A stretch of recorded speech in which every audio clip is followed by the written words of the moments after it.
कितनी गाली आप सुनते हैं वो मैं देखता हूँ, और कितनी गाली मैं सुनता हूँ आपके चैनल पर मैं जानता हूँ।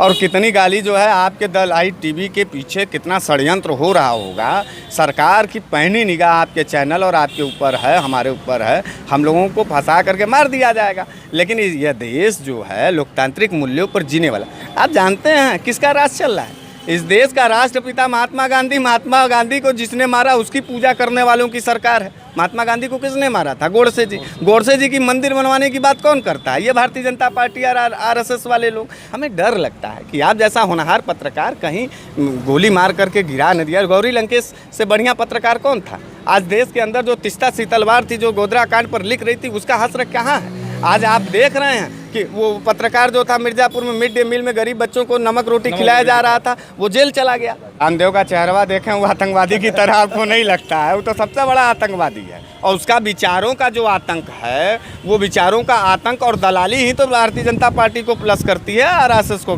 करती है। लाइव टीवी, सच सबसे आगे। बड़ी मार मराएंगे, हम बता दे रहे हैं। देखिए भाई पत्रकार भाई, देखिए आप भी हमको लगता है कि आप जब उठा लेते हैं अपना माइक, सीधे मिश्रा जी के पास चले आते हैं।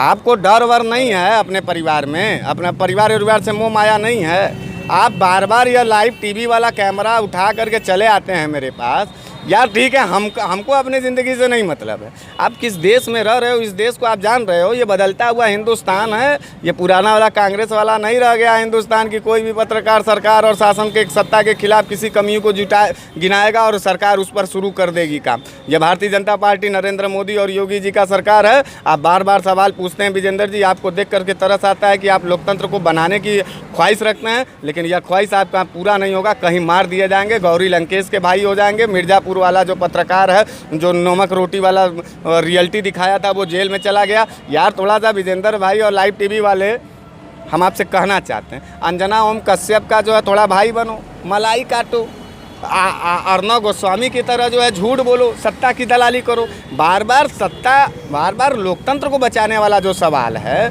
इस सवाल पर मुझे लगता है कि योगी जी मरवा देंगे। यार कहाँ आप इस तरीके से बात करते हैं और शासन सत्ता के खिलाफ सवाल। जो हमने सीखा है, सच्चाई सत्य के साथ रहो, गरीबों की बात करो, दलितों की बात करो, जिसकी बात कोई नहीं सुने उसके साथ खड़ा है द लाइव टीवी। जनता की आवाज़ है द लाइव टीवी। मैं मानता हूँ, मुझे बड़ा फक्र होता है। मैं अन्य चैनलों पे भी बोलता हूँ, लेकिन जब मैं द लाइव टीवी पे खड़ा होकर के बोलता हूँ तो मुझे लगता है कि करोड़ों लोग आज हिंदुस्तान के वाजिब सवाल को और उनके परेशानियों को पूछते हैं, समझ रहे हैं, उनमें उनका रिएक्शंस भी आता है। लेकिन यार आपको हम बता दें विजेंद्र भाई, आप हमारे अच्छे मित्र हैं, अच्छे पत्रकार लोग। इस देश में वाजिब सवालों पर आप सवाल करते हैं। हमें डर लगता है कि आप जैसा होनहार पत्रकार कहीं गोली मार करके गिरा न दिया। गौरी लंकेश से बढ़िया पत्रकार कौन था? आज देश के अंदर जो तिस्ता सी तलवार थी, जो गोधरा कांड पर लिख रही थी, उसका हश्र कहाँ है? आज आप देख रहे हैं कि वो पत्रकार जो था मिर्ज़ापुर में मिड डे मील में गरीब बच्चों को नमक रोटी खिलाया जा रहा था, वो जेल चला गया। इस सवाल पर अच्छा आप भी पूछ रहे हैं, तो आपको देख करके तकलीफ होती है। आपके द लाइव टीवी के पूरे यूनिट को देख करके तकलीफ होता है कि यार हरीश मिश्रा तो मान लीजिए बोल रहा, मैं बेबाक आदमी हूँ, मुझे अपने परिवार के साथ साथ अपने देश की चिंता है। बहुत कम लोग बोलते हैं इस तरीके से, हम लोग भी बोल रहे हैं। मुझे शौक़ लगता है, मुझे गर्व है कि मैं बनारसी हूँ और मैं सारे सवाल पर सत्ता के खिलाफ पूछता हूँ और बोलता हूँ, लड़ता हूँ। इसके पहले बहुत सारे पत्रकार बनारस के बड़ी हस्तियाँ, भैया जी बनारसी और कई सारे पत्रकार रहे हैं जो बेबाकी से सोनिया जी को, इंदिरा गांधी को पत्र लिखते थे, चिट्ठी उनके नाम, एक खबर डेली चलती थी, तो उसमें क्या हो, ऐसा कुछ भी नहीं होता। लेकिन क्या इस सरकार में ज़्यादा डर है? कितनी गाली आप सुनते हैं वो मैं देखता हूँ, और कितनी गाली मैं सुनता हूँ आपके चैनल पर मैं जानता हूँ।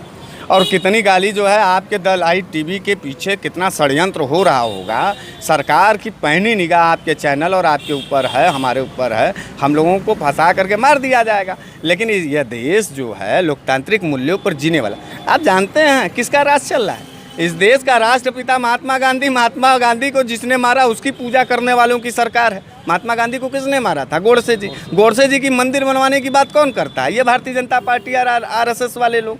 तो आपको समझना होगा कि हम कहाँ लड़ रहे हैं। अच्छा ठीक है, मेरी बड़ी शुभकामना है कि भगत सिंह जैसा कुछ रक्त आपके अंदर बचा हुआ है और चंद्रशेखर जी की तरह और मंगल पांडे की तरह कुछ रक्त हमारे। चलिए ठीक है, हम लोग लड़ते हैं, लड़ेंगे। लेकिन फिलहाल नरेंद्र मोदी जी गरीबों के हिस्से की बात करते हैं ना, हमको एक बात बताइए, गरीबा का बेटा ना प्राथमिक विद्यालय में पढ़ता है ना जी। एक भी बनारस में पत्रकार हम बनारस के ना मिश्रा जी हैं, एक भी प्राथमिक विद्यालय पिछले 6 साल में डिजिटल बना दिया गया हो तो बताइए। जहां गरीब बच्चे टाई बेल्ट किताब कापी पहन करके अंदर जाते हों और स्मार्ट क्लासेज में कंप्यूटर पर ABCD पढ़ते हों प्राइवेट स्कूलों की तरह, तो इस पर तो मोदी जी ने काम नहीं किया। कोई एक ऐसा हॉस्पिटल बताइए जहां गरीब आदमी जो है बड़े शान से अंदर जाए और कहे कि आयुष्मान कार्ड भी नहीं है तो भी इलाज हो जाए। मेरे पास कोई आयुष्मान कार्ड नहीं है, मुझे रहम का कोई कार्ड वार्ड की ज़रूरत नहीं है। मैं भारतीय जनता पार्टी और नरेंद्र मोदी के शासनकाल का वोटर हूँ। मेरा कैंसर हो गया, मुझे ठीक कर दो, मुझे टीबी हो गया, ये तो नहीं है। अच्छा, दूसरी बात एक सवाल और ले लेते हैं। अभी ये बताइए, आप भी एक बाबा रामदेव के यादव हैं। जी। आप भी यादव हैं। बताइए, जो उन्होंने बयान दिया है वैचारिक आतंकवाद को लेकर, तो बाबा रामदेव क्या शंकराचार्य बन पाएंगे? देखिए, बाबा रामदेव कभी शंकराचार्य नहीं बन पाएंगे। तो फिर क्यों उन्होंने बयान दिया है इस चीज़ को लेकर? क्यों वैचारिक? बाबा रामदेव एक बिजनेसमैन आदमी है, जिसकी सरकार आती है वो उसके तरफ झुक जाते हैं। ठीक है, एक बिजनेसमैन आदमी का कोई समझ लीजिए कि कोई पार्टी नहीं होती। आज कांग्रेस की पार्टी होती तो बाबा रामदेव कांग्रेस के संग होते, आज भाजपा की है पार्टी तो बाबा रामदेव भाजपा के संग है। रामदेव का चेहरा देखें, वो आतंकवादी की तरह आपको नहीं लगता है? वो तो सबसे बड़ा आतंकवादी है, और उसका विचारों का जो आतंक है, वो विचारों का आतंक और दलाली ही तो भारतीय जनता पार्टी को प्लस करती है, RSS को करती है। हमको आप बताइए, चारों तरफ भारतीय जनता पार्टी है का ना विचारधारा दौड़ रहा है, जय जयकार हो रहा है। अगर अच्छा इसी शासनकाल में अगर रामदेव ये सवाल उठाते हैं तो इसका ये मतलब है कि रामदेव का मोदी मोह खत्म हो गया, योगी मोह खत्म हो गया।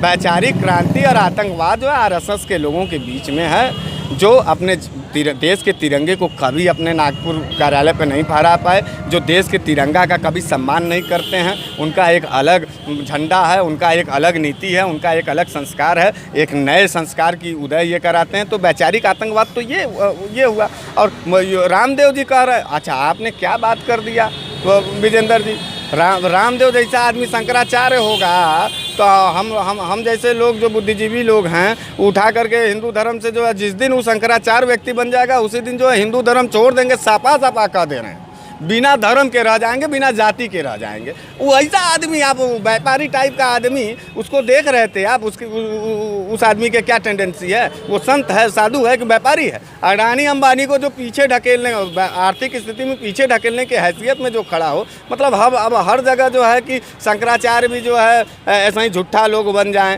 अरे यार, कम से कम हिंदू धर्म का जो दो चार उच्च कोटि का स्थान है उसको छोड़ दो। लाइव टीवी, सच सबसे आगे।